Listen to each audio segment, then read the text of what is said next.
Et avec toute l'équipe, on a souhaité faire que cette journée, première édition d'une journée franco-tunisienne de la société civile, soit à la fois l'occasion pour les associations de se rencontrer, de réseauter, et puis évidemment de rencontrer plus largement le public qui est invité depuis maintenant une petite demi-heure à venir vous croiser.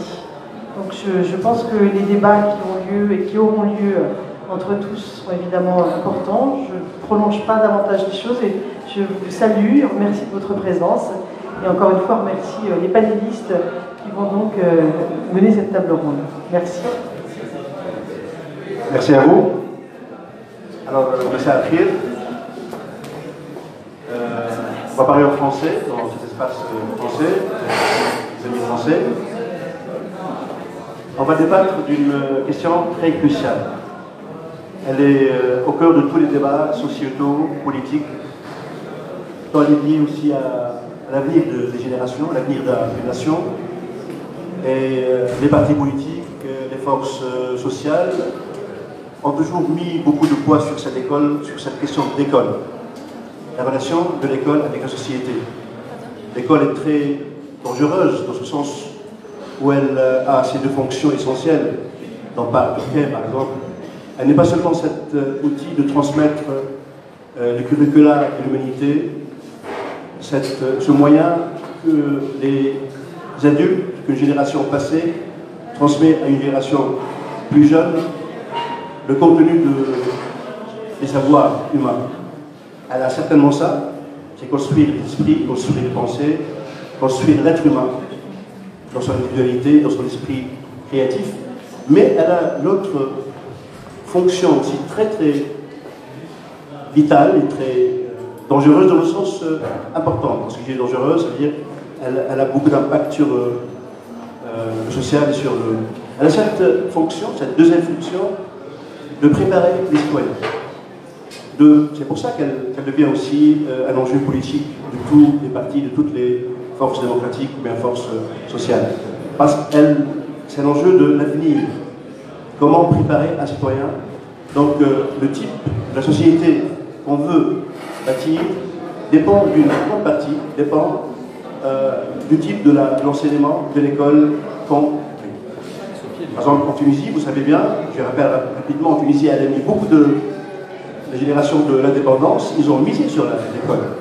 Juste après l'indépendance, il y avait ce slogan de Bourguiba, un pionnier de l'éducation, avec qu'elle a d'autres défauts, mais elle a au moins cette qualité d'être un pionnier de l'éducation. Le slogan très connu, Fawqa kulli rabwatin madrasa, sur chaque colline, une école. Et l'école a été démocratisée, a été accessible à toutes et à tous, entre guillemets, aux filles comme aux garçons, dans les RIF, dans les régions rurales comme dans les régions urbaines. Et on a vu l'apogée, la montée d'une nouvelle génération de Tunisiens et de Tunisiennes qui ont bénéficié d'une éducation massive, bien sûr, c'est la massification de l'enseignement. Il y avait beaucoup d'enfants qui fréquentaient l'école. Il y avait depuis l'indépendance 3 grandes lois cadres de l'enseignement, celle d'après l'indépendance de 1956 de Messabi, qui était donc précurseur pour cette école-là. Puis on verra ses carences, bien sûr. Il y aura, après la réforme en 1991 de Mohamed Chafi, et une nouvelle loi en 2002. Mais malgré cet effort républicain de bâtir une école démocratique, il y avait beaucoup de carences, beaucoup de faiblesses. Premièrement, on est allé dans la massification de l'enseignement. Il y a eu beaucoup de déperditions. L'école transmettait les savoirs seulement, et quels savoirs? Beaucoup d'enfants sortent de l'école, décrochent. Il y a une rupture avec le milieu associatif, avec le milieu social. Il y a des cloisons entre l'école et la société. Donc, c'est pour cela qu'après la Révolution, l'école est redevenue au centre des chantiers des transitions démocratiques. L'école, comme tous les autres chantiers de la République nouvelle, les acteurs culturels et éducatifs ont misé sur l'école comme donc on est très dans les chantiers de réforme de la justice, de la police, des médias, mais aussi de l'école. Donc l'école, encore une fois, puisque notre révolution est une révolution de la liberté, la dignité, une révolution des droits de l'homme. Le droit de l'homme aussi et l'éducation comme droit de l'homme. Donc les acteurs, avec tout leur spectre, tout le spectre associatif, se sont mis pour proposer des réformes à l'enseignement qui commençaient à, il faut dire, à montrer beaucoup de faiblesses, beaucoup de plomb dans l'aile, beaucoup d'enfants qui partent, qui sortent de l'école, une très mauvaise adéquation entre l'emploi et la formation. Donc il fallait trouver des solutions à cet enseignement-là. Les chantiers qu'on a mis après pour la réforme de l'éducation, il y avait aussi un point central, c'est comment rendre l'école citoyenne, l'école comme levier de la citoyenneté. Et là je vous rappelle rapidement le travail du trio de la réforme éducative. Il y avait un quartet qui s'occupait de l'avenir de la Tunisie politique et sociale. Il y avait aussi un trio qui est formé de l'UJTT, donc l'Union Générale des Travailleurs Tunisiens, l'Institut arabe des droits de l'homme et le ministère qui a proposé une réforme. Donc, avec le mode associatif et participatif. Moi je suis éducateur, donc il y avait beaucoup de consultations régionales, beaucoup d'idées, d'un foisonnement de création de toutes parts, des élèves eux-mêmes, des professeurs, des conseillers d'orientation, des surveillants, des familles. Et de cela, en principe, devrait sortir quelle école on est. Et aussi notre programme qui maintenant organise cette journée, le PCPA, le programme concepté du réacteur, qui a un pôle, parce que c'est un programme qui associe maintenant 70, presque 72 associations françaises et tunisiennes, avec aspects très larges, les droits de l'homme, l'éducation, les syndicats, les collectivités locales. C'est un travail sur 3 pôles, dont l'éducation. Tellement c'est un pôle qui est sorti de nos débats. Ce n'est pas un pôle qui est parachuté, mais c'est un pôle qu'on a dit, voilà, après des débats participatifs, on a décidé ensemble, dans ce programme, que l'éducation prenne un pôle à elle seule pour qu'on essaie, et c'est le slogan du programme, de réduire les inégalités entre tous, entre les régions. Donc voilà, c'est pour cela qu'on a proposé cet après-midi ce panel, cette conférence, avec des acteurs impliqués dans le domaine associatif et l'éducation. On va débattre de quel rôle de l'école pour préparer le citoyen. Comment l'école peut être un levier de citoyenneté. Comment le rôle peut jouer, lorsque je parle de l'école, je parle de l'école d'éducation formelle et informelle, l'éducation dans les classes, dans les programmes officiels, mais aussi tout ce qui est animation culturelle, animation socio-culturelle, et même en dehors de l'école, comment cette école-là se remet au centre de la société et comment elle prépare le citoyen. Donc voilà, c'est un panel très riche, très diversifié. Je vais leur poser une première question transversale. Voilà, je propose cette idéologie. On ne va pas passer à la méthode classique, par exemple, chacun parle son speech, mais on va faire un peu de la rétroactivité, on va être réactif, on va être interactif plutôt, pas rétroactif, et on laissera à la fin un temps pour le débat. Alors, je vous présente avant tout Hala Nafti, qui est inspectrice d'enseignement secondaire en anglais, et elle est la présidente de la Ligue tunisienne de l'éducation. Donc elle est dans une place très bien centrée pour parler de ce paradigme important de l'éducation, avec tous ces problèmes de décrochage, des violences à l'école et expérience. Ilyes El Gaïdi, un jeune très dynamique aussi, très actif dans l'associatif, il est du Tunisian Forum Youth Employment, c'est le forum tunisien des renforcements des jeunes. Il va nous parler d'une expérience importante des clubs de citoyenneté et leur impact et leur rôle dans les tissus associatifs et les tissus sociaux. Nous avons aussi notre ami Alain Canon, de Solidarité Ligue, qui est aussi aussi laïque, cette minorité laïque est un partenaire très important.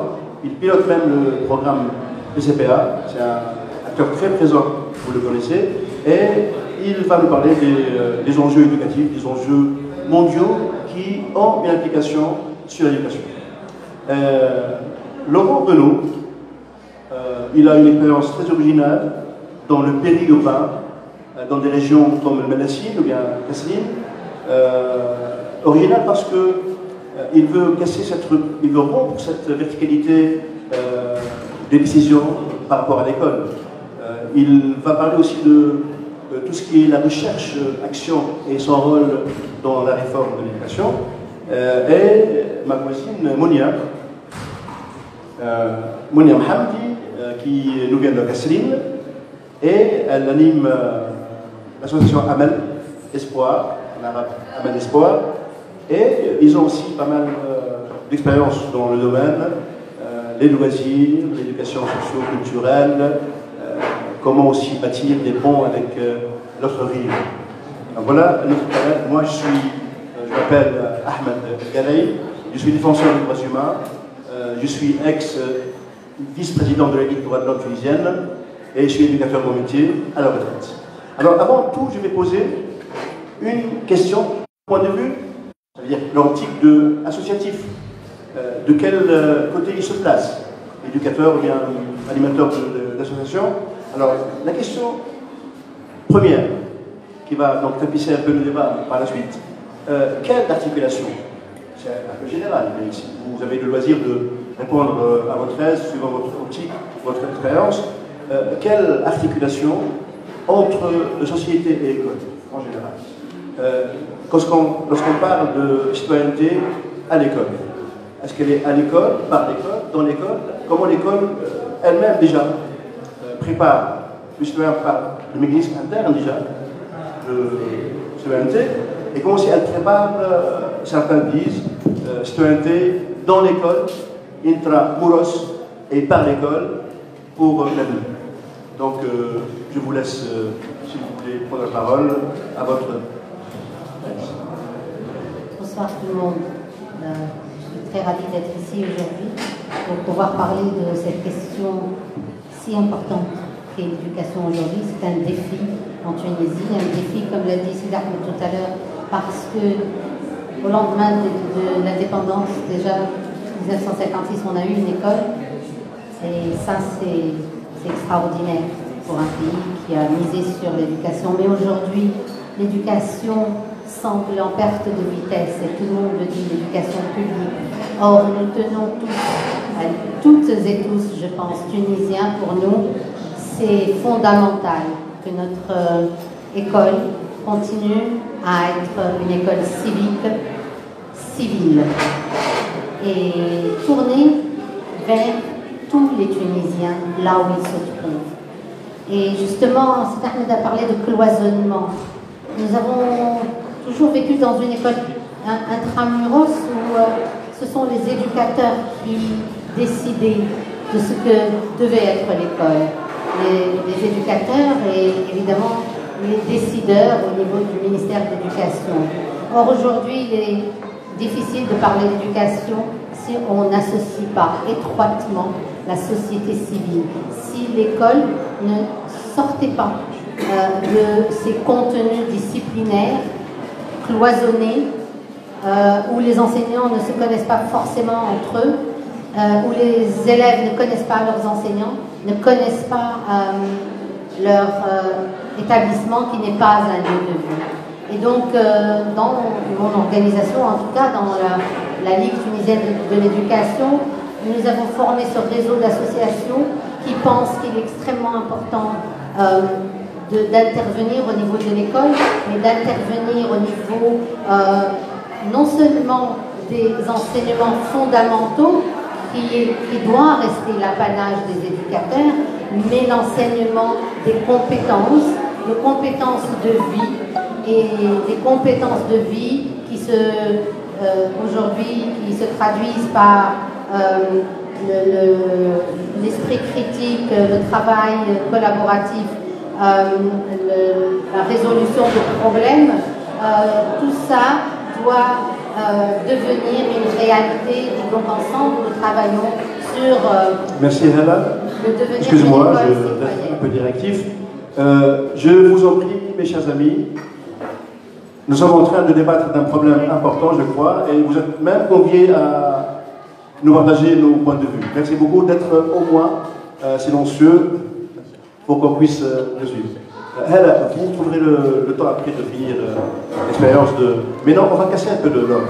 Moi, j'aime pas beaucoup comment dire, la symétrie ou bien... Même pas. Je vais donner la parole à l'homme. Sur la question de l'articulation, pardon. Je suis ici en tant que coordinateur de l'association Coensa. Sur la question de l'articulation de la société et de l'école. Alors, l'association Coensa a adopté une démarche particulière. C'est-à-dire que nous sommes sur un projet de recherche-action. Donc il s'agit d'avoir une démarche réductive. Nous n'avons justement pas voulu partir de ce que pouvait être la réalité conceptuelle, académique de l'articulation école et citoyenneté. Mais nous avons cherché à identifier sur le terrain, à l'école, dans les relations qui régissent l'environnement scolaire, quels peuvent être effectivement aujourd'hui les points très distinctifs de cette relation, de l'école à la citoyenneté. Donc, quant à la définition du concept lui-même, la définition classique, sociologique, politique, anthropologique, quelqu'un d'autre répondra que moi. En quelques traits, comme l'a dit Siddhartha, évidemment, elle a ce rôle historique, comme tu l'as évoqué aussi, et avec une connotation particulièrement forte. Nous avons pu vérifier la validité de cet investissement au jour d'aujourd'hui, malgré toutes les impasses auxquelles fait face aussi l'école et ses fragilités. Nous avons constaté une surlégitimité de l'école, qui est même surinvestie la plupart du temps du fait de sa solitude dans les territoires déshérités. L'école est le seul représentant de l'autorité étatique. En conséquence, on lui demande, Youm en Tunisie, de remplir des fonctions qui dépassent sa mission originelle, au niveau sanitaire, au niveau social, au niveau psychologique. C'est le paradoxe, c'est que l'immense légitimité de l'école, le surinvestissement qui s'ensuit, participe également à sa vulnérabilité. Merci. Oui, je dois redire que Renaud et Laurent est animateur de Coensa, association aussi qui travaille sur l'éducation. Laïc, Solidarité laïque, travaille beaucoup sur la citoyenneté. Donc, Alain va nous parler de la conception de Solidarité laïque, conception par rapport à la citoyenneté et l'école. Alors, c'est parfois paradoxal parce que quand on dit que Solidarité laïque travaille sur l'école, Solidarité laïque travaille sur l'éducation. Et l'école, c'est pas séparable de tout le processus éducatif et social, de tout l'environnement de l'individu qui se développe. Quand on dit éducation à la citoyenneté, l'école a pour mission de former des citoyens. On parle de quoi? Est-ce qu'on parle de droit? Est-ce qu'on parle de devoir? Alors, moi, je pense qu'on peut essayer de former à la citoyenneté, d'expliquer voilà ce que tu dois faire pour être un bon citoyen. Mais ça ne marchera jamais si la société ne remplit pas son rôle et si l'école ne remplit pas son rôle. Et l'école, le rôle de l'école, c'est quoi? Pourquoi l'école? Pourquoi l'éducation? C'est pour que chaque citoyen puisse trouver sa place dans la société, une place où il puisse s'épanouir. On peut développer un discours sur la citoyenneté, on peut enseigner les règles de la citoyenneté à l'école, mais si le citoyen, si l'enfant qui sort de l'école, le jeune qui se retrouve sur le marché du travail, ne trouve pas sa place dans la société, évidemment, il ne pourra pas devenir un citoyen. Et je pense que c'est de cette façon-là qu'il faut concevoir l'éducation. Merci Alain. Tunisian Forum travaille beaucoup aussi avec les élèves, avec les jeunes et les enfants, dans les clubs, dans l'éducation en fait que vous appelez non formelle. Hein. Et alors, quel est le rôle de cette dynamique non formelle dans l'ancrage de la citoyenneté chez les jeunes? Tout à fait, merci, c'est Ahmed. Tout d'abord, l'histoire a commencé à la fin de l'année 2013, Donc, suite à une observation, on a mené un diagnostic sur terrain, donc à travers des guides d'entretien. Donc, on a demandé à 3000 étudiants et élèves leur vision par rapport à la citoyenneté et le droit de l'homme. Et du coup, on a vraiment constaté que vraiment pour eux, la matière du droit de l'homme et l'éducation civique, c'est seulement une source de notes qu'il faut apprendre par cœur pour répondre aux questions en devoir, sans pour autant faire une projection sur ce qui se passe en réalité dans leur quotidien. Et du coup, ils n'adaptent pas, disons, les valeurs de la citoyenneté et du droit de l'homme pour leur vie. Et du coup, on a constaté qu'il fallait quand même traiter cette question d'une façon transversale à travers des clubs, d'où la complémentarité entre l'éducation formelle, informelle et non formelle.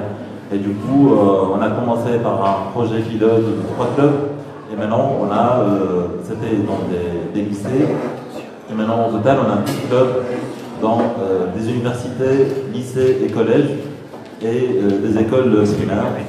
Et peut-être il fallait aussi travailler dès le début, même à partir de préscolaire. Merci Elias.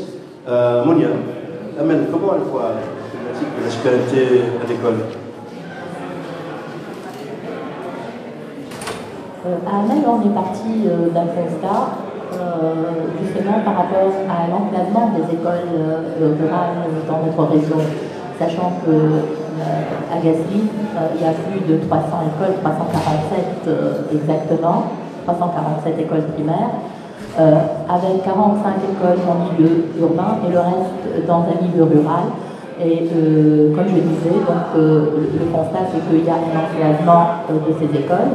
Et en lien avec ce que disait Laurent tout à l'heure par rapport au surinvestissement de l'école.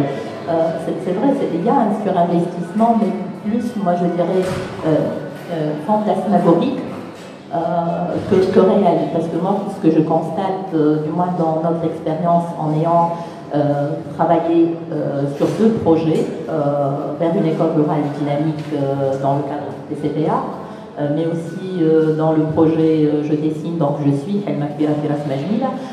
c'est que justement l'école est sous-investie même.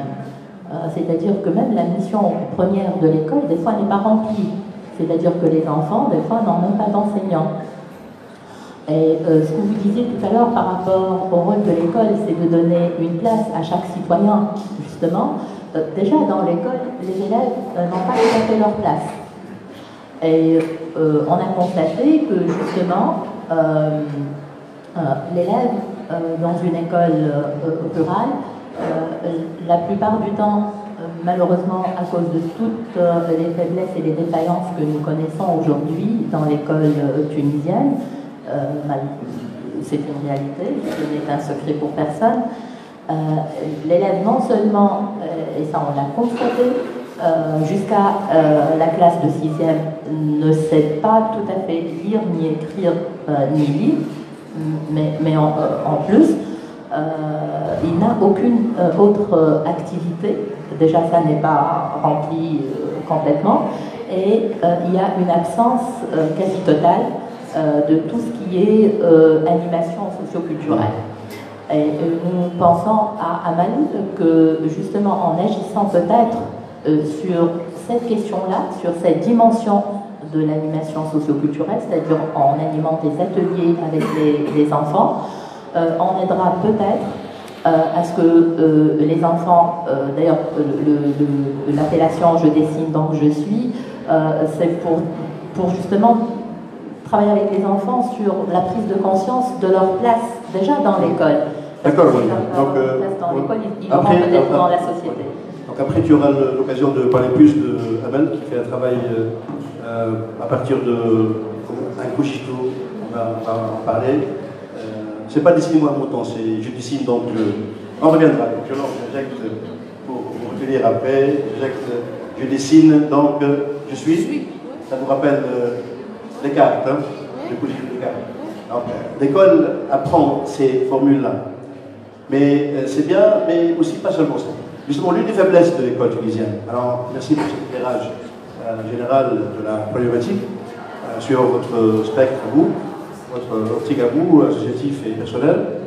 Je passe maintenant à une autre problématique.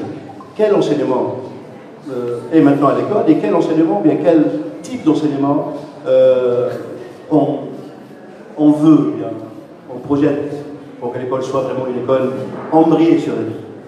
Notre école, malgré ses réussites, l'école tunisienne, malgré ses réussites, certaines, grâce aux acteurs et actrices de l'enseignement, les milliers d'éducatrices et éducateurs, enseignants de tout bord, ils ont bâti l'école tunisienne et j'en suis fier parce qu'ils ont bâti pour une génération qui maintenant montrent leur réussite dans la vie. Mais malgré ces réussites, certaines, je dis, il y a beaucoup de carences, beaucoup de faiblesses. Je ne sais pas si c'est le nombre, si c'est l'urgence de la réforme, le remplacement des cadres qui a fait ça, mais il y a quand même maintenant aussi des faiblesses certaines. C'est cette école-là qui est coupée du monde, cette école-là qui n'apprend que des choses. On apprend des cartes, on apprend Al-Mafarouti, on apprend de bonnes choses. On nous apprend beaucoup de littérature, beaucoup de poésie anti-islamique, et c'est très bien. Et c'est pas seulement ça aussi, l'école. L'école aussi est là, elle est formelle, mais aussi il y a un côté d'apprendre à l'enfant, bien de le préparer à être citoyen, de le faire participer avec tout ce qui s'ensuit comme contenu de programmes en classe et dans les vies scolaires, et des différentes réformes qu'on a proposées, par exemple, avec les jurats de droits de l'homme, on a voulu scaler les programmes scolaires. On l'a fait. C'est-à-dire analyser les programmes et les livres pour voir quelle est la place des droits de l'homme dans ces livres et ces programmes. On a trouvé, franchement, pas mal de présence. Il y a beaucoup aussi de carences par rapport aux gens, par rapport à la perception des classes sociales, par rapport aux régions. Mais ce qui est aussi important, c'est que cette école-là tunisienne n'a pas réussi maintenant à ancrer l'élève, filles et garçons, dans le social, n'a pas réussi à lui donner ce rôle de futur citoyen. Il ne participe pas à la vie scolaire, il n'est pas représenté, malgré les grands textes de conseils d'élèves qui voient le jour et après elles tombent en désuétude, elles ne sont pas appliquées. Donc, je crois que l'informel et l'éducation socioculturelle jouent un rôle important dans cette compétence que l'élève devrait avoir pour le préparer à son futur rôle de citoyen. Dans ce cas-là, il y a deux expériences, trois importantes. Je vais commencer par Laurent, qui justement, dans leur démarche méthodologique même, et il tient à ce terme important, c'est comment ils font de la recherche, action dans le domaine, et basé sur cette rupture, je peux dire épistémologique, c'est une rupture de la verticalité des décisions politiques.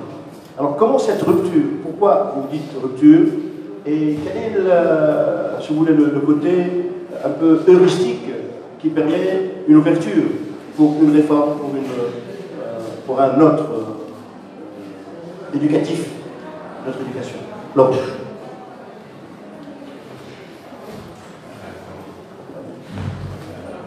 Si cette rupture d'un enseignement vertical nous a semblé nécessaire, c'est parce que notre constat était le même que le vôtre, à savoir que les apprentissages restaient des savoirs morts, non mobilisables par les élèves, parce qu'on privilégiait justement du par cœur, une technique d'apprentissage normative, de restitution de savoir pur, parce que également des parents nous disent à Mélassine, quelle citoyenneté, quel accès à la citoyenneté, vous voyez dans quelles conditions je vis, quel accès pourrais-je avoir à la citoyenneté, qui viendra ou qui osera venir me parler de mes devoirs, au vu des droits qui sont les miens, effectivement. Donc c'était une nécessité interne à ces savoirs-là, de rompre cette verticalité et de trouver une approche qui permette à l'enfant, mais bien sûr aussi à l'enseignant et à l'ensemble de l'environnement scolaire, de développer une expérience envers ces savoirs. Si on demande à l'enfant de restituer par cœur les notions de citoyenneté, on l'a également demandé à l'instituteur auparavant. dans son lien par exemple avec son inspecteur, bien trop souvent. Il était donc hors de question que notre projet reproduise cette démarche, que nous arrivions sur le terrain en dictant aux enseignants avec lesquels nous travaillons le vrai et le faux, et la bonne conduite à suivre. Donc nécessairement, notre projet devenait participatif et ciblait prioritairement l'échange de pratiques, la restitution d'expériences et la quête de solutions pédagogiques communes, en postulant que c'était le seul moyen pour que les enseignants soient ensuite eux-mêmes en mesure de se détacher d'une expérience verticale de restitution de savoir par cœur et d'approche du savoir normatif avec leurs élèves. Merci, Laurent. Alors, tout le monde s'accorde et il sait que notre école vraiment est ennuyeuse pour l'enfant. Lorsqu'on voit les enfants, ils ne sont pas heureux d'aller, pas de tous, mais la plupart de nos enfants, vous êtes contents d'aller à l'école? Dis-moi oui, pour faire plaisir. Non, alors, c'est vrai, je parle en général, bien sûr, mais lorsqu'on voit l'école, comment elle est coupée de la rue, coupée des gens. On donne un savoir important aux enfants et on leur demande de le restituer. L'évaluation est très sommative. Elle est très l'évaluation pour la note. Les élèves travaillent pour la note. Donc, ils n'ont pas, on n'est pas arrivé à donner un sens au savoir. Le rapport au savoir de l'élève tunisien est un rapport qui est négatif et qui ne pousse pas à la motivation. Moi, j'ai passé 35 ans de ma vie comme professeur, comme conseiller d'orientation, comme éducateur en général, et je trouve que l'élève n'est pas, en général, bien sûr, il y a des exceptions, il n'est pas motivé. La motivation, et je suis persuadé que la motivation est essentielle pour la réussite. Quelqu'un qui n'est pas motivé ne peut pas réussir. Donc, comment motiver nos élèves? Est-ce que le type de classe, même la façon d'agencer des tables dans la classe, même la façon de donner un savoir hautain, un savoir pyramidal, quelqu'un qui sait, qui donne, quelqu'un qui ne sait pas. L'enfant ici est réceptacle, il ne participe pas. Donc l'élection formelle, elle donne beaucoup de carences. Là, je pose la question à mes amis Elias et Hala, dans ce cas-là, pour ce revers, comment l'éducation socio-culturelle, donc comment l'éducation formelle, non formelle, peut donner un plus à l'éducation formelle de l'école. Par exemple, comment les clubs donc, que vous gérez, que vous animez, avec beaucoup de succès, pour les groupes, ils viennent très motivés, comment ils peuvent jouer ce rôle?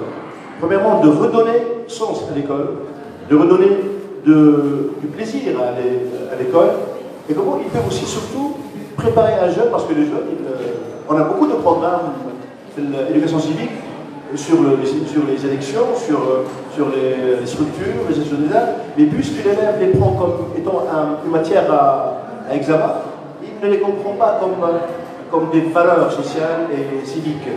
Donc il y a une coupure même dans la tête cognitive, dans la tête de l'élève, que ces savoirs-là ne sont pas seulement des savoirs convexes, mais c'est des valeurs qu'on transmet. Alors il faut trouver un peu de maillon. Les clubs pourraient jouer ce rôle-là, n'est-ce pas? Oui, absolument. Il y a une nouvelle étude chinoise estime qu'en 2030, la machine va remplacer 800 millions de postes de travail. Et du coup, 800 millions de postes de travail, j'estime que c'est énorme quand même dans le monde. Et du coup, il vaut mieux apprendre à nos élèves et à nos enfants des compétences qui dépassent la machine, notamment les compétences de vie, les soft skills, travailler aussi sur, disons, l'intelligence émotionnelle. Et du coup, notre rôle en tant que société civile, c'est vraiment de travailler sur ce point. Donc, dans les clubs, on applique les approches de la société civile, et c'est déjà bien parce qu'on travaille avec des approches innovantes qui donnent la parole aux enfants, aux élèves. Ils sont vraiment des acteurs, ne sont pas des récepteurs, et ceci très efficace, on le trouve. Il y en a des mises en scène, de jeux de rôle, des sessions de sensibilisation, tout ça est bien. Alors, dans nos clubs, par exemple, on commence toujours par un renforcement de capacité en matière de plaidoyer, de monitoring, de communication, de prise de parole en public. Et c'est un espace toujours d'appliquer, de faire l'application, de créativité, et tout ça est bien. Et puis, ce groupe-là essaie d'appliquer des approches artistiques, peut-être parfois, des flash mobs, des méthodes d'innovation que l'école classique peut-être ne donne pas. Tout à fait. Certains éducateurs, je sais qu'ils donnent cette approche innovatrice, créatrice, tout à fait. Mais elle est beaucoup plus propice dans les clubs. Ouais. Je vais passer la parole non, excusez-moi d'être un peu dirigiste, mais après je vous donne la parole. Je te donne la parole juste après donner une information, parce que dans les clubs de droits de l'homme, maintenant il y en a beaucoup de clubs de droits de l'homme, mais pas dans le sens des clubs qui étaient avant, dans les écoles, parce qu'avant c'était une sorte de grille à remplir, des clubs culturels, mais en fait qui ne jouent pas leur rôle de donner des valeurs aux enfants et aux élèves. Par exemple, après la Révolution, c'est une bonne chose, il y a eu des conventions, choses nouvelles en Tunisie post-révolutionnaire, entre les ministères et les ONG indépendantes. La CRL de droits de l'homme, avec la Ligue des droits de l'homme, a signé avec le ministère des conventions de travail et qui permet maintenant aux activistes des droits de l'homme de créer des clubs dans les écoles et de proposer, comme a dit mon ami Elias, des activités périscolaires ou bien parascolaires centrées sur la citoyenneté. Donc, dans ce même questionnement, devant la carence de l'enseignement formel, à donner un sens aux valeurs citoyennes. Parce que c'est pas parce que cet enseignement en lui-même est négatif, mais c'est la perception de l'élève qui en donne cette idée. Comment l'éducation socio-culturelle, que l'éducation aussi utilise, peut jouer un rôle important dans l'enracinement de ces valeurs citoyennes chez nos élèves. Oui, peut-être par des formations professionnelles, moi j'ai vécu la classe et je sais ce que les élèves aiment, même si je suis passée par plusieurs générations et que les générations ont changé et que leurs besoins ont changé. Simplement, notre réseau d'associations qui est formé essentiellement d'éducateurs, nous avons décidé ensemble, nous avons beaucoup réfléchi et nous nous sommes dit qu'il fallait commencer à changer les comportements et à changer l'éducation, parce que nous nous appelons Ligue tunisienne de l'éducation et non pas de l'enseignement, parce que nous pensons justement que l'éducation aussi doit se faire en classe avec les enseignants, et avec les enseignants pour porter toutes les valeurs que nous partageons, les valeurs de démocratie, les valeurs de tolérance, les valeurs d'acceptation de l'autre, et les valeurs aussi comme disait quelqu'un, c'est en citoyennant qu'on devient citoyen. Donc la pratique de la citoyenneté, mais dans la classe. Comment faire ça? C'est à travers des projets, et des projets qui partent du curriculum. Donc même par rapport à tout ce qui est officiel, il n'y a pas de souci. Nous sommes dans la classe, nous faisons participer les élèves. L'enseignant n'a plus cette approche frontale, mais il a une approche participative, où les élèves décident du projet, du format du projet qu'ils veulent faire. Évidemment, ce n'est pas évident. Et c'est pour ça que nous, un de nos projets phares est un projet du vivre ensemble. Et donc, ce sont des enseignants que nous formons pour justement enseigner, mais d'une manière participative, le vivre ensemble. Nous avons conçu un guide qui est un guide du formateur sur la citoyenneté à l'intérieur de l'espace scolaire. Et donc ce guide-là contient des fiches, mais qui ne sont pas, encore une fois, comme on a dit, c'est pas du vertical, ce sont des fiches qui veulent animer ces projets-là, et les élèves ont produit une charte scolaire du vivre ensemble pour se réapproprier leur espace, pour être motivés, pour donner du sens à leur savoir, pour être contents le matin d'aller à l'école parce qu'ils ont une raison d'aller à l'école, et parce que dans nos classes, je serais un jour ravie de voir que tout le monde n'a plus ces rangées qui sont comme ça, parce que pour apprendre et pour faire participer les élèves, il faut qu'ils se regardent les uns les autres, qu'ils apprennent à prendre la parole, et qu'ils apprennent toutes ces compétences. Vous aussi regardez au plus loin aussi. Hein. Mais oui, parce que ces projets ne sont pas seulement des projets de classe. À là, justement, si vous regardez avec l'autre lointain, qui est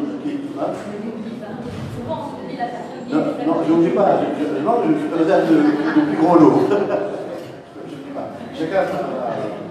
Alors, justement, tu dis parler à l'autre, mais regarder l'autre. Justement, l'autre qui est proche, mais aussi l'autre qui est loin. L'autre, c'est moi aussi, c'est le miroir. Et là, parce qu'il y a aussi un concept de citoyenneté mondiale. McLuhan, en parlant de l'imprimerie, parlait de galaxie du Tombain, sur l'imprimerie, comment elle a changé le monde. Maintenant, on parle du biais communautaire, on n'est plus dans il y a des enjeux mondiaux énormes actuellement.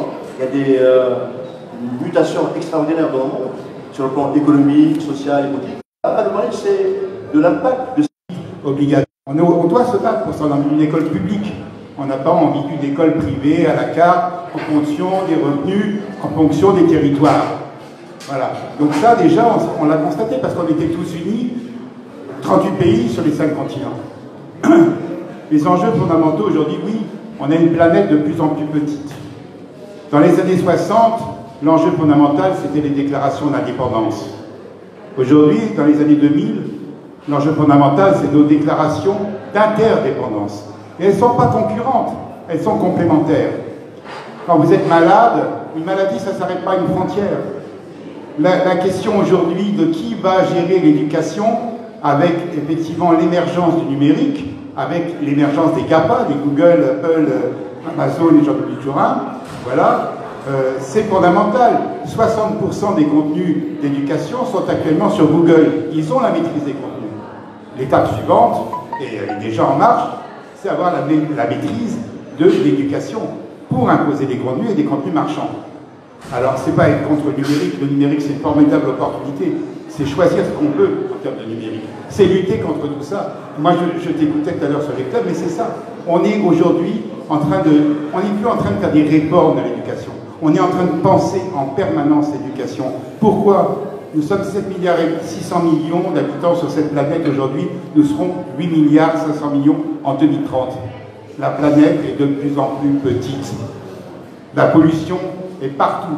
Si nous continuons avec des systèmes de production comme on les connaît aujourd'hui, on va, excusez-moi, crever de la pollution. Aujourd'hui, l'école, elle doit travailler sur les enjeux environnementaux. On sait qu'on est en train de vivre un bouleversement climatique. Tout ça, ce sont des choses qu'il va falloir prendre en compte. Et on ne pourra pas les prendre en compte en pensant simplement à notre souveraineté nationale. Il va falloir qu'on les prenne en compte globalement entre citoyens du monde. Et donc cette citoyenneté mondiale, elle n'est pas seulement un constat, le constat qu'elle est en marche, elle est une nécessité absolue. Justement, je ne te coupe pas dans le point, parce que là, je sais que vous avez un programme assez intéressant sur la question de l'interculturalité, comment bâtir des ponts entre les deux rives, que certains veulent couper avec des murs. Donc l'éducation, on peut jouer, l'éducation non formelle, l'activité des associations, l'éducation formelle, ils vont avec des élèves dans l'autre rive pour que ces jeunes des deux corps se connaissent et se construisent une citoyenneté mondiale, une perception de l'autre qui est basée sur les droits de l'homme, sur la tolérance, sur la reconnaissance mutuelle, sur l'interculturel. Et pour revenir justement à Catherine et travailler dans le cadre d'un projet qui s'appelle Vers une école rurale dynamique, justement. C'est cette dynamique que nous souhaitons, que nous appelons tous de notre plus cher souhait. Et ces jeunes qui ont eu une formation en France, mais aussi en Tunisie, une vingtaine de jeunes, dans l'éducation socio-culturelle, Ils ont animé plusieurs ateliers, et là je rejoins ce que tu disais, Ilyes, et on a plusieurs témoignages écrits aussi de la part des enseignants, et cela aussi on l'a constaté avec notre deuxième projet, donc celui dont je vous parlais, Je dessine donc je suis. Les enseignants nous disent, après chacun de vos passages, après chacun des ateliers que nous animons, les élèves sont plus motivés. Tu parlais, Siddharth, de la motivation, ou Hela, je crois. Non, c'est toi. Comment la motivation est à la base de toute réussite. En effet, les enseignants nous parlent de cette motivation très importante qui peut durer jusqu'à une semaine, 10 jours, où ils constatent que même les élèves qui ne faisaient pas leurs devoirs, par exemple, se mettaient à les faire, qu'ils sont plus concentrés dans leur classe. C'est pour dire à quel point, justement, le fait de désenclaver ces écoles, le fait d'aller vers ces enfants et de les considérer déjà comme citoyens, non pas les préparer à devenir citoyens à l'âge adulte. Et en plus, c'est consigné dans la Constitution de 2014. L'enfant est déjà citoyen et nous avons déjà c'est comme ça, c'est ça. Hein, et donc comment dès l'école, voire dès le jardin d'enfants, voire dès que l'enfant est encore fœtus dans le ventre de sa maman, comment se comporter avec lui en tant que société civile, mais surtout en tant qu'État. Parce que ce que nous constatons, c'est aussi la défaillance au niveau de l'État. D'accord. Pour que cet enfant soit citoyen dès les premiers instants, en donnant l'exemple, et on travaille beaucoup dans l'esprit du participatif aussi. Alors moi je tiens à ce que la salle aussi participe au débat, mais avant cela, il y aura aussi une restitution, donc pour que le temps ne nous bouffe pas, je vais faire un autre tour de table sur deux questions essentielles. Quels sont les défis? Quels sont les problèmes qui constituent un écueil devant cette idéal commun de rendre l'école une école ombrée sur la vie qui prépare les citoyens? Et aussi dans la foulée, vous parlez du rôle, notre rôle, à nous, de débloquer ce gène, d'aller vers l'avant. On va faire ma pause panel dans 2 secondes. Après, je donne la parole à la salle pour intervenir. Oui, avant de passer à ça, moi je voulais revenir sur l'interculturalité parce que je pense, dans notre association, nous travaillons beaucoup sur l'interculturalité et là nous sommes aujourd'hui dans une journée sur l'interculturalité. Je pense que l'interculturalité est essentielle et nous, dans notre association, nous avons ce projet pour lutter contre l'extrémisme.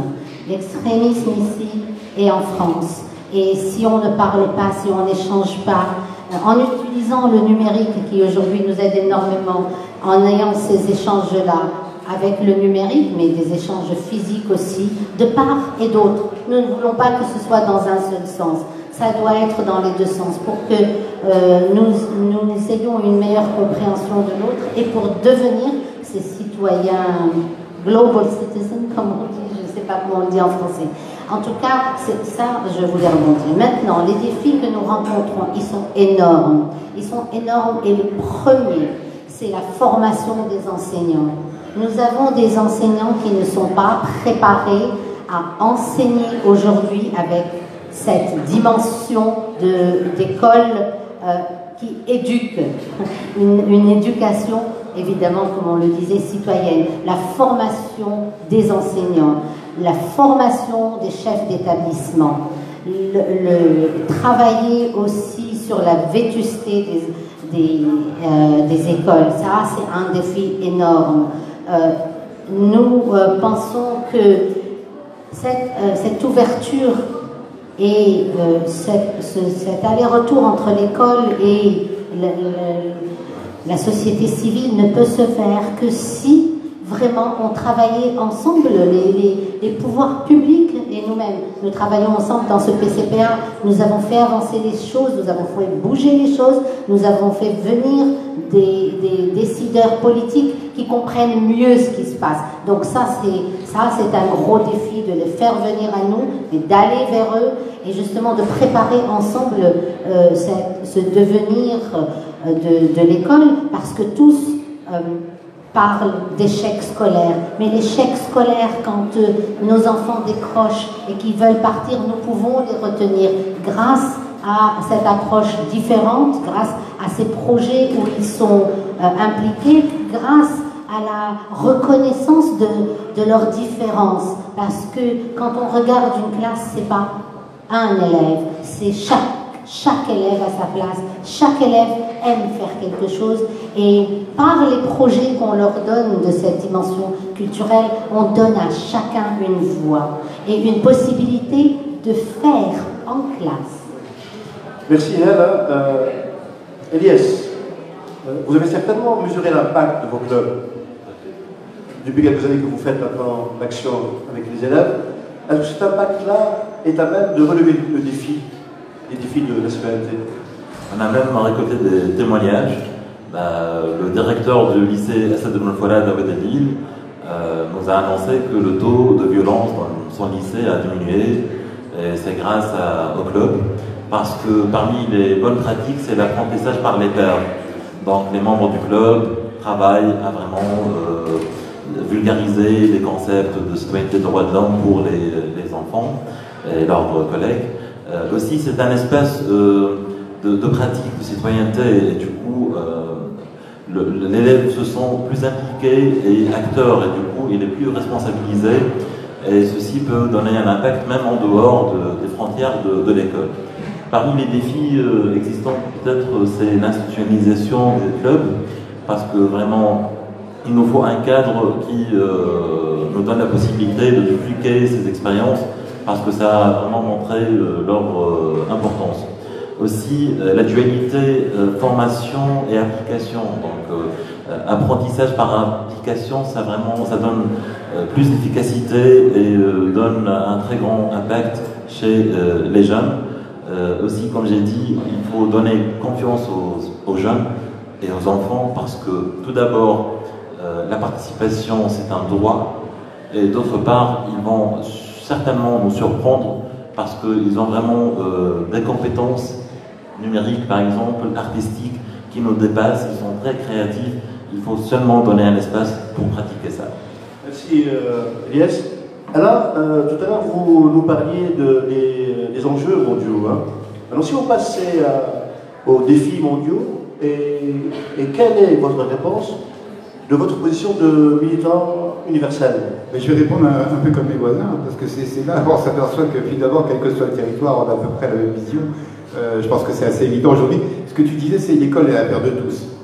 Alors, si l'école est l'affaire de tous, aujourd'hui, c'est l'éducation est l'affaire de tous, il va falloir y mettre un peu d'une autre. C'est-à-dire qu'il va falloir s'écouter mutuellement. Il ne va pas falloir seulement dire « ils ne nous écoutent pas », il va falloir nous aussi nous mettre à l'écoute des autres, de façon à produire un système un peu organisé, un peu, comment dire, partagé sur du dialogue. Et puis, moi, ce que j'ai noté, l'enjeu, c'est l'innovation.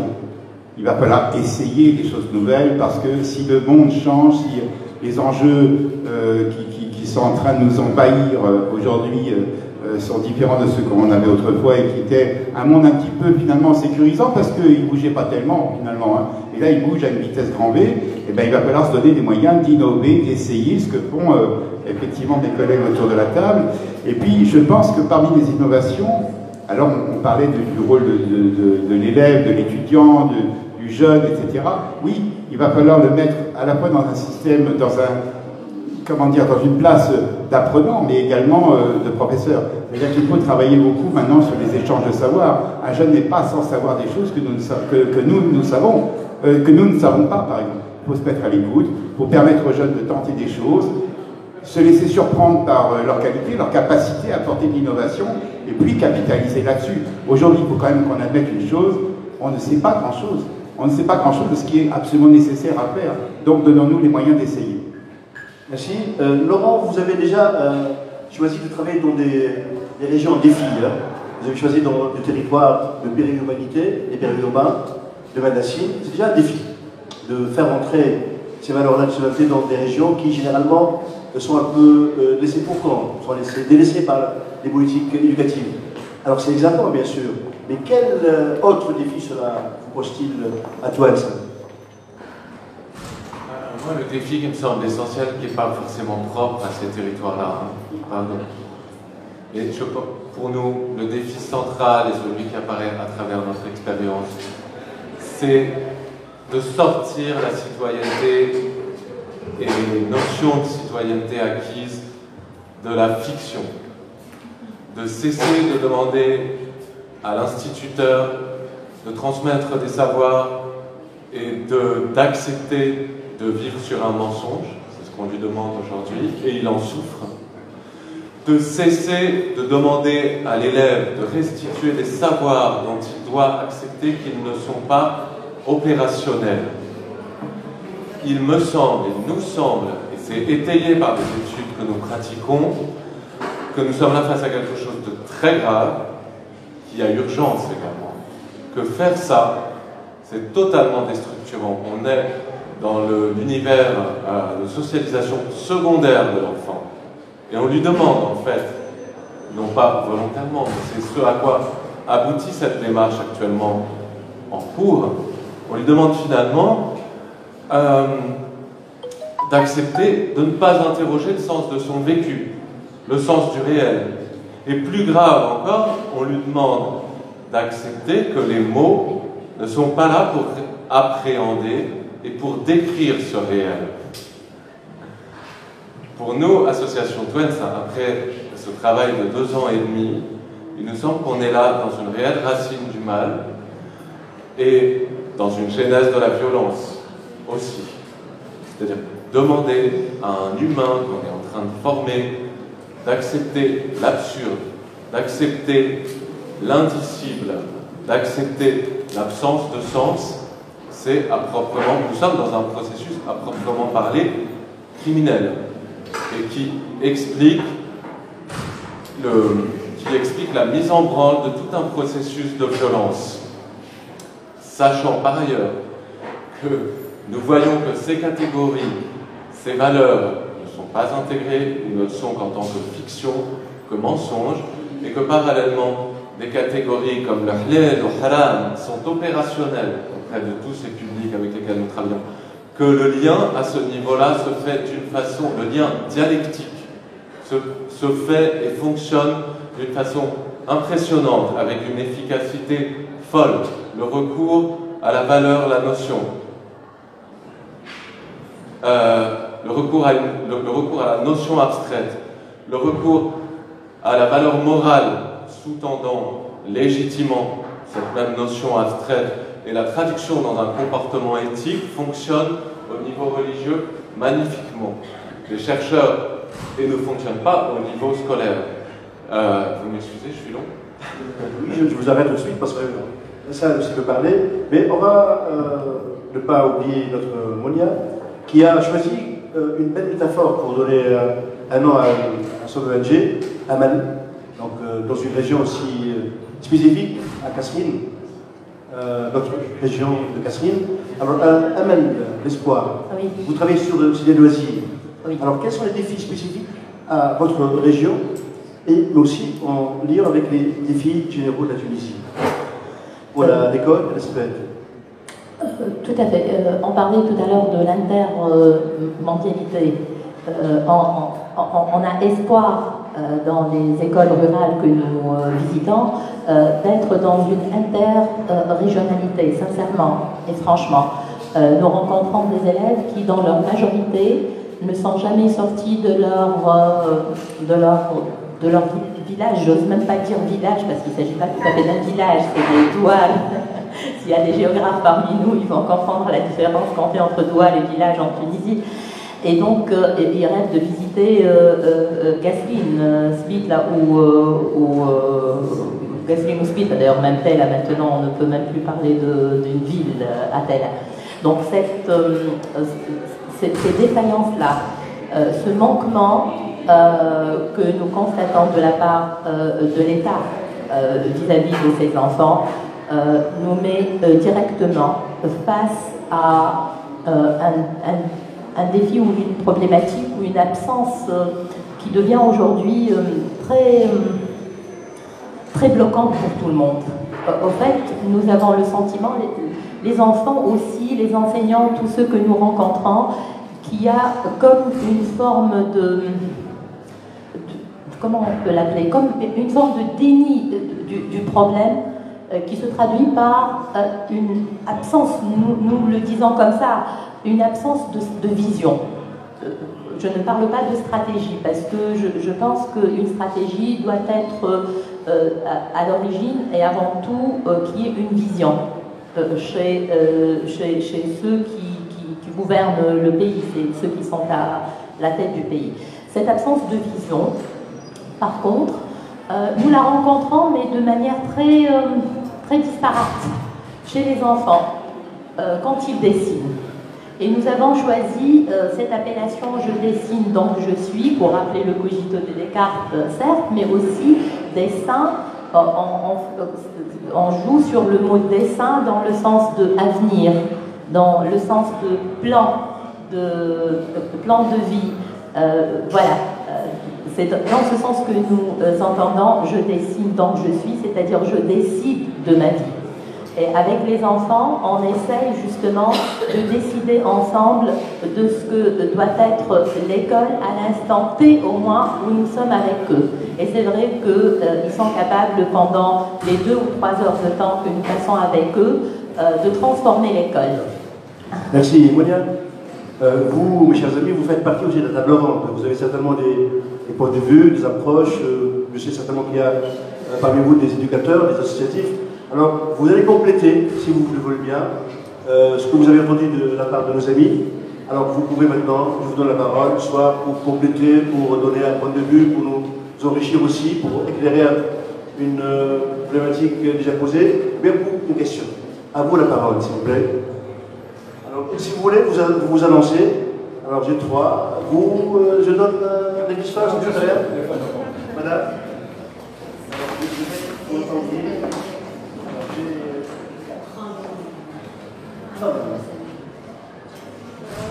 Bonjour tout le monde, je suis présidente de l'association culturelle.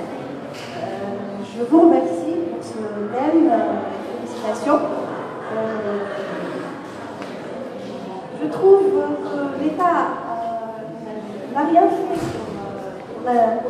pour ces jeunes dans leur système éducatif. Qu'est-ce qu'ils proposent? Vous, en tant qu'association, vous faites des actions, c'est bon. Et ce n'est pas suffisant. Il faut qu'il y ait une réforme au niveau de la programmation éducative. C'est-à-dire, lorsque le ministère de l'Éducation prépare le programme, ils doivent prévoir une matière, citoyenneté, pourquoi pas. Le bénévolat aussi. C'est très important pour l'enfant. Moi, je me rappelle quand j'étais jeune, on venait ici à la maison de la culture de la Chine. Il y avait des actions, des marionnettes, plein de choses au théâtre municipal. Donc, c'est très important le rôle de l'État. Donc l'implication de l'État dans cette dynamique qui est en pleine participative. Merci madame. Monsieur, s'il vous plaît, faveur, Monsieur, bonsoir tout le monde. Fadel Bessedri, ingénieur en aéronautique à la retraite. J'avais une question qui me tenait à cœur. Il y a madame qui a répondu, c'est la formation des enseignants. Parce que nous aussi, on divise la période les années 56 à post-indépendance. On l'a divisé en 2, les premières 30 années et les secondes. Nous faisions partie de la première période, années 60-70. Nous sommes issus de parents qui n'étaient pas instruits. Nous prenons tout à l'école. Nous n'avions pas les moyens informatiques développés depuis les années 80. Et si on compare les générations, il y a une différence. On voit que nos enfants, il y a une absence. Nous constatons une absence. Il n'y avait que le public. Maintenant, le public est délaissé au détriment du privé, qui a élevé vers le privé. Donc les parents n'ont plus confiance dans l'enseignement public. Et là, en partie, je vous rejoins. Madame, il faut revoir la formation des enseignants. La formation. La formation, c'est bien sûr. Ce sont des enseignants très importants pour avoir des générations. D'accord. Ok. Alors, je rappelle à Kamet, ok. Alors, là, je vais donner la parole, mais je rappelle que les questions vous sont posées. Donc, vous vous placez dans la question que vous voulez, puis après, il y aura une réception. Alors, j'ai vu des mains qui se lèvent. Madame ou mademoiselle.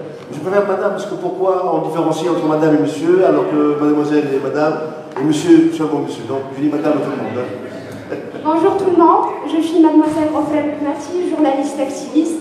Me voilà aujourd'hui. Je tiens à remercier la société tunisienne, la société civile qui a pris les rênes de la Tunisie dans un contexte post-révolutionnaire. Ensuite, je vous remercie d'avoir examiné soigneusement le lien étroit entre l'éducatif et le social.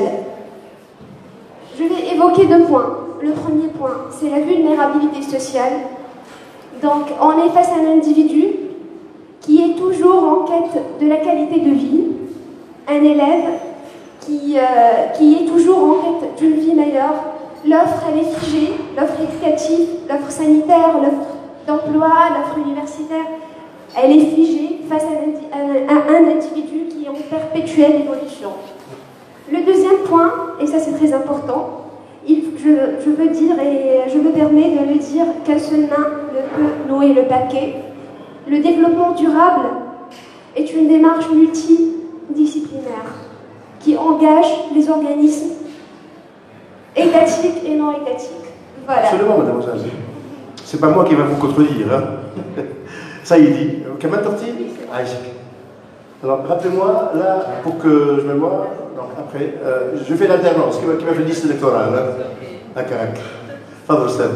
Je m'appelle Samir Chicha, je suis maître assistant universitaire à la retraite, je suis secrétaire général d'une association nouvellement créée, l'association des bibliothèques scolaires et des ressources d'apprentissage.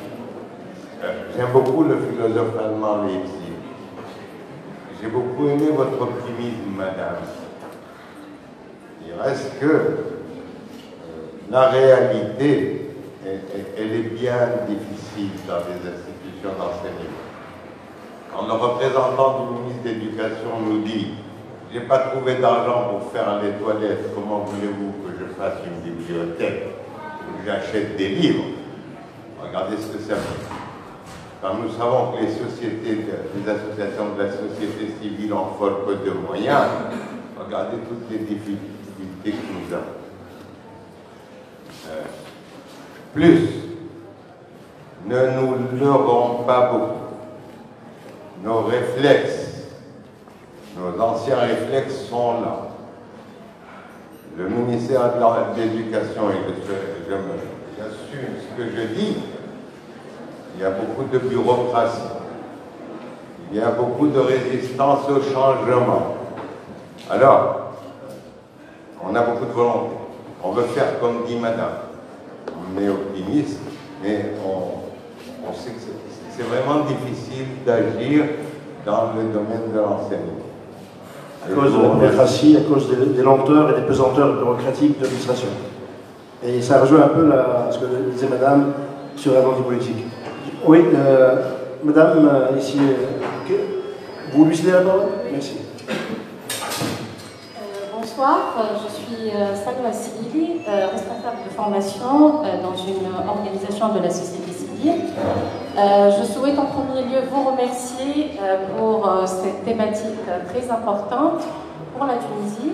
Pour nos amis non tunisiens, je souhaite juste rappeler que l'éducation, l'école, c'est la pierre angulaire en Tunisie, c'est le point névralgique, c'est la colonne vertébrale. Nous n'avons quasi pas de richesse en Tunisie. La seule richesse, c'est nous souhaitons investir pleinement dans nos enfants. Alors, je souhaite juste, si vous le permettez, partager avec vous une expérience Nous avons travaillé avec, sur des thématiques d'éducation non formelle, d'éducation populaire et l'apprentissage par des pairs. Et nous avons travaillé dans les quartiers périurbains du Grand Tunis. On a dans un processus d'apprentissage, d'autonomisation, de conscientisation, d'empowerment des jeunes issus des quartiers défavorisés. Ces jeunes-là, ils ont amorcé des initiatives citoyennes. Parmi ces projets, ils ont travaillé dans des écoles. À Dawarish, par exemple, à Al-Menihla, Al-Tadaman, Al-Hamdeya, dans des quartiers avec des enfants, des jeunes qui sont en marge de toute conscience citoyenne, des enfants délaissés, moi je les appelle des bombes à retardement. Alors parmi ces initiatives, c'est l'éducation à la citoyenneté, c'est l'éducation aux valeurs démocratiques. On a vu une énergie extraordinaire, des livrables qui sortent un peu du commun, et on a vu aussi cette soif qui émane du corps enseignant qui cherche ce type d'initiative. Il y a un grand blocage au niveau je le dis, même s'il y a des gens qui sont du ministère, il y a un très grand blocage au niveau du ministère, au niveau de la bureaucratie qui gangrène la Tunisie. Ces jeunes-là, ces enfants, ils ont besoin de ce type d'apprentissage, d'éducation non formelle, qui est complémentaire à l'éducation formelle, voire même à l'éducation informelle. Nous sommes complètement à côté de la plaque, on travaille sur des projets de réforme et comment repenser l'éducation. On ne voit rien. On est encore, comme l'a dit la cité madame, on travaille encore dans un système de rangée dans les classes. On étouffe l'enfant, il n'y a pas on ne fait pas rêver les enfants partent à l'école, c'est comme s'ils partent avec un fardeau, ils sont obligés d'apprendre, ils sont obligés d'être notés, d'être coincés dans ce type de compétition qui les étouffe. Merci, mademoiselle. Merci. Merci à vous. Je vais transmettre à mes amis du ministère, parce que j'en ai quelques-uns dans les commissions. Moi, je participe dans les commissions du côté civil, bien sûr, que je vais leur dire cette anecdote. Parmi maintenant, j'ai écouté 4 ou bien 5 interventions. Il y a 3 qui parlent de bureaucratie du ministère et qui parlent aussi de la léthargie du ministère. Et ça, je vais après en parler, pourquoi la réforme a été bloquée pour le moment. Donc c'est vrai, et je ne vais pas vous contredire. Madame. Merci pour les intervenants. Je suis Hejel Farhoud, je suis professeure d'université active, pas en retraite, et je suis présidente d'une association locale qui s'appelle Inme Testour, dans la région andalouse de Testour. Ce que je remarque après la révolution et le nombre important d'associations, il y a un nombre important qui se sont spécialisés dans l'éducation. Mais je vois que les efforts sont par là et par ici non coordonnés. Y a-t-il possibilité de réseauter le travail de l'éducation entre les associations qui s'intéressent à l'éducation en Tunisie pour optimiser les efforts? Ça, d'abord. Ensuite, j'ai peur qu'il y a déjà initialement des inégalités de chance au niveau aux conditions de l'enseignement en Tunisie. C'est-à-dire, il y a des régions, on a le même programme, les programmes sont nationaux, mais ce n'est pas, on regarde qu'il y a des inégalités pour accéder à ce même programme qui est conçu initialement standard à tous les élèves, par exemple, de première année primaire. Merci madame. Mais, juste, je termine, il a fallu une enquête pour faire un baromètre, pour voir où les besoins, pour voir où on doit faire les activités de ces associations. On ne prend pas une région et on fait beaucoup d'efforts sur la même école, alors que d'autres sont plus nécessiteuses. Donc il faut un tableau de bord sur lequel on agit, laquelle des écoles est la plus en besoin par rapport aux autres, parce que notre premier objectif, à part le changement qu'on fait tous, tout le monde, il ne faut pas agir pour encore aggraver les écarts et les égalités de chance entre les élèves. Merci. Je vous remercie, madame. Alors, avant de donner la parole à nos intervenants, il n'y a pas une dernière intervention pour... Alors, ceci n'est qu'une amorce d'un débat très important, qui continuera certainement, qui a débuté déjà avant la Révolution, pas seulement après la Révolution. Je me rappelle des débats houleux sur le devenir de l'éducation. Moi, je rêve d'un débat sociétal élargi sur cette problématique essentielle, qui est l'éducation. Au début, j'ai commencé, et j'ai fait la boucle pour finir, que c'est un débat, c'est un enjeu capital pour la société. L'école est au cœur de tous les enjeux politiques, sociétaux et économiques même. Donc ce débat va continuer certainement. On le fait dans nos associations, dans nos coalitions. Après, on va parler de ce réseautage comme idée. Mais je vous demande, je vous suggère de finir ce débat qu'on a commencé aujourd'hui dans vos ruelles, dans vos quartiers, dans vos écoles, dans vos usines, dans vos champs. Et puis, et ça, un exercice de citoyenneté, et quand on relève des doléances, pour qu'on avance avec ces doléances-là, en tant que famille, en tant que parent, en tant qu'association, au ministère, parce que lui, il doit exécuter, il devrait exécuter la volonté du peuple, puisque nous avons donné à ces gouvernants une légitimité par les élections. Alors, je vous passe la parole, messieurs, dames, pour ceux qui... Alors, les problématiques posées, est-ce qu'on est habitué à la Belaoul? Pas mal.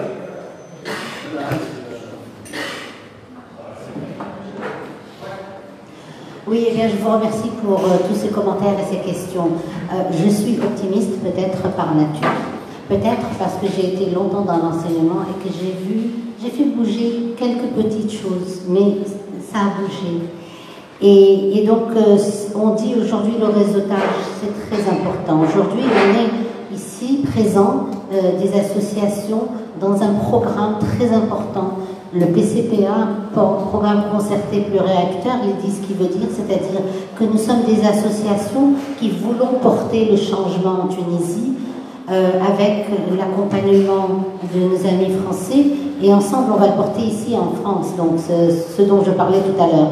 Mais ce qu'apporte ce programme, ce sont ces associations qui viennent d'un peu partout pour réduire les inégalités. C'est notre objectif majeur, réduire les inégalités sur tous les territoires. Et donc ces associations que vous voyez ici, nous sommes partout en Tunisie et chacun apporte sa petite pierre à l'édifice qu'on veut monter ensemble.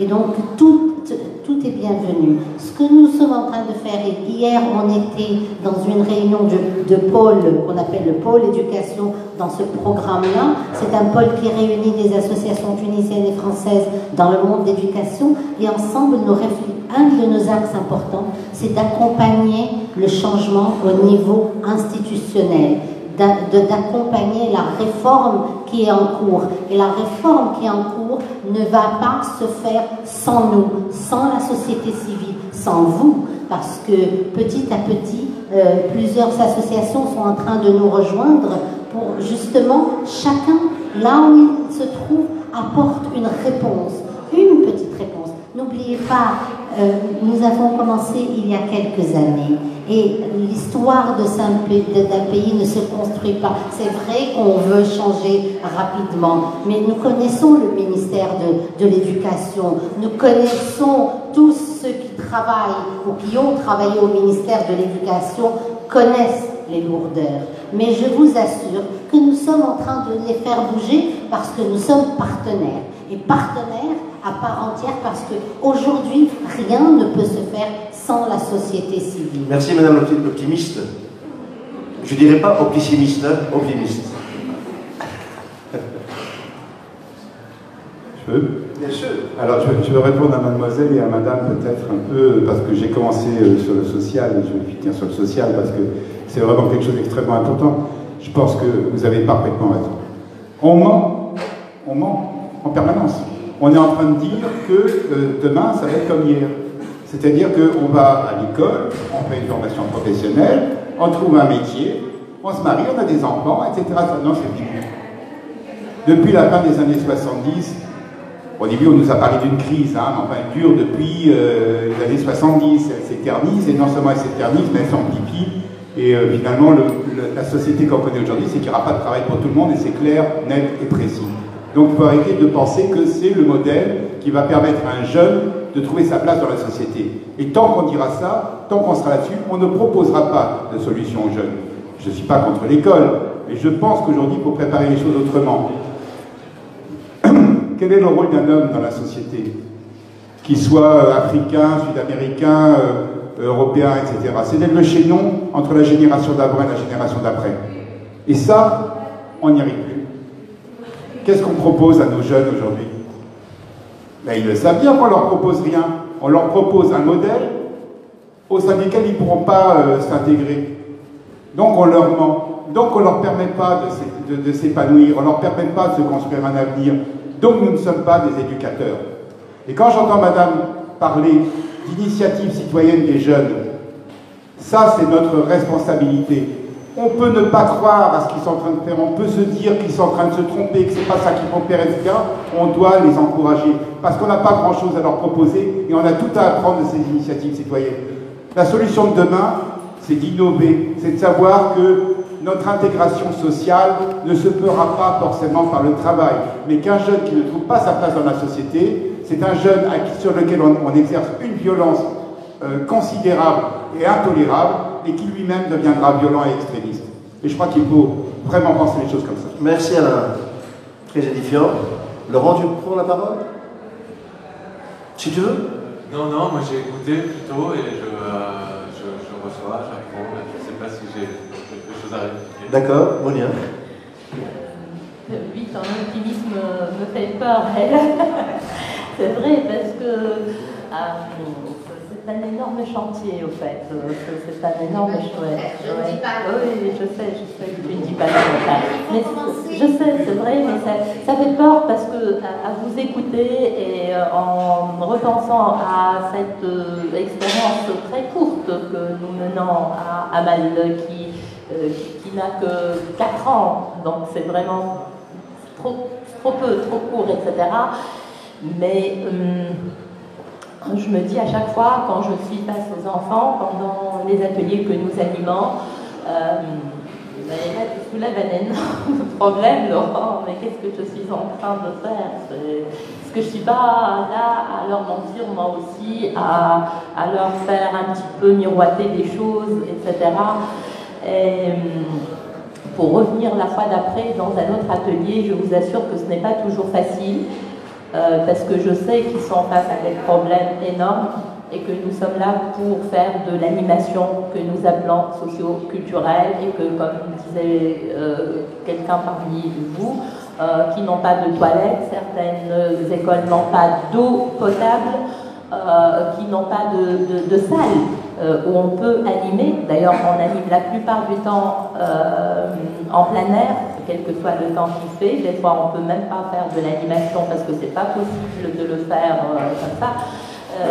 Il n'y a pas toujours une adhésion comme ça très positive de la part des enseignants. Moi, je sais que une fois au moins, et pas qu'une fois, un enseignant m'a dit vous savez, l'excursion que vous avez faite la dernière fois, moi j'aurais préféré que vous ne l'auriez pas faite. Je dis ah bon? Il m'a dit oui, mais parce que vous avez pris 30 élèves alors que les autres s'en resteraient frustrés, etc. Alors que nous, on a essayé d'organiser ça avec les élèves en expliquant pourquoi on prend que 30 élèves, en motivant les élèves qui sont partis en excursion pour qu'ils relatent leur expérience à leurs amis. Enfin, on a essayé vraiment de faire le maximum pour que tout le monde puisse profiter de cette excursion d'une façon ou d'une autre. Mais c'est vrai qu'il y a toujours des gens qui sont là pour vous dire vous n'allez pas y arriver, mais on tient bon, et là on continue et j'espère que ça ira.